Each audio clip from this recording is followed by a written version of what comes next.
BPMP Aceh, seberapa transformatifkah BPMP Aceh? Mari kita cekir. Pak, seberapa transformatifkah BPMP Aceh menurut Bapak? Ya, alhamdulillah ketika berubah ya, dari LPMP menjadi BPMP, di LPMP fokusnya ke pelatihan, bimtek dan sebagainya. Tapi ketika berubah menjadi BPMP, kita lebih banyak ke advokasi, kemudian pendampingan advokasi ke Pemda, ke satuan pendidikan, dan juga ke pendampingan yang kita lakukan ke Pemda dan ke satuan pendidikan. Alhamdulillah transformasi ini sangat luar biasa karena peran kita semakin luas dan bermakna untuk peningkatan mutu pendidikan Indonesia dan khususnya Aceh. Menurut Teteh, seberapa transformatifkah BPMP Aceh sekarang? Mungkin dari fungsi cakupannya. Kalau dulu fungsi cakupannya penjaminan mutu pendidikan dasar dan pendidikan menengah saja. Kalau sekarang juga mencakup penjaminan mutu pendidikan anak usia dini dan pendidikan masyarakat. Juga kalau dulu fokusnya mungkin hanya ke satuan pendidikan, sekarang kita fokus bermitra dan bersinergi dengan pemerintah daerah untuk peningkatan mutu. Ya? Menurut Teh Diana, seberapa transformatifkah BPMP Aceh sekarang? BPMP Aceh?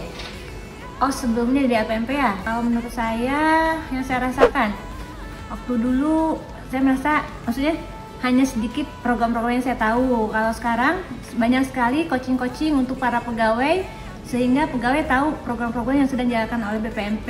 Yang tadinya kita hanya pegang jenjang Dikdas, Dikmen, sekarang udah bertransformasi juga menyebar ke Dikmas dan PAUD. Kemudian untuk para pegawai banyak sekali peningkatan kompetensi yang dilakukan sekarang ini. Setiap ada kegiatan akan selalu diadakan coaching oleh para pokja. Karini, Ya. menurut Karini, seberapa transformatifkah BPMP Aceh sekarang? Kalau dulu kita seringnya datang ke sekolah-sekolah melatih guru. Kalau sekarang di BPMP mendatangi pemerintah daerah. Ibu Masita, menurut Ibu Masita, seberapa transformatifkah BPMP Aceh sekarang? Baik, yang kami lihat ya semenjak perubahan dari LPMP menjadi BPMP, di mana tupoksi kita kalau dulu mungkin langsung menyentuh ke satuan pendidikan. Nah sekarang kita lebih banyak melakukan advokasi ke pemangku kepentingan yang ada di daerah. Jadi kita datangi seperti kepala dinas, dari Bapeda, BPSDM-nya, ataupun juga mungkin langsung ke wali kota atau bupati, di mana kita memberikan perkembangan ya terhadap kebijakan Merdeka Belajar yang ingin kita dapatkan dukungan dari pihak tersebut. Pak Wah, Ya, ada apa? Pak Wah, seberapa transformatifkah BPMP Aceh sekarang? Oh, banyak kali transformasinya. Kalau dulu dari LPMP, sekarang BPMP. Dulu kan WI Widya Suara, sekarang WP Widya Prada.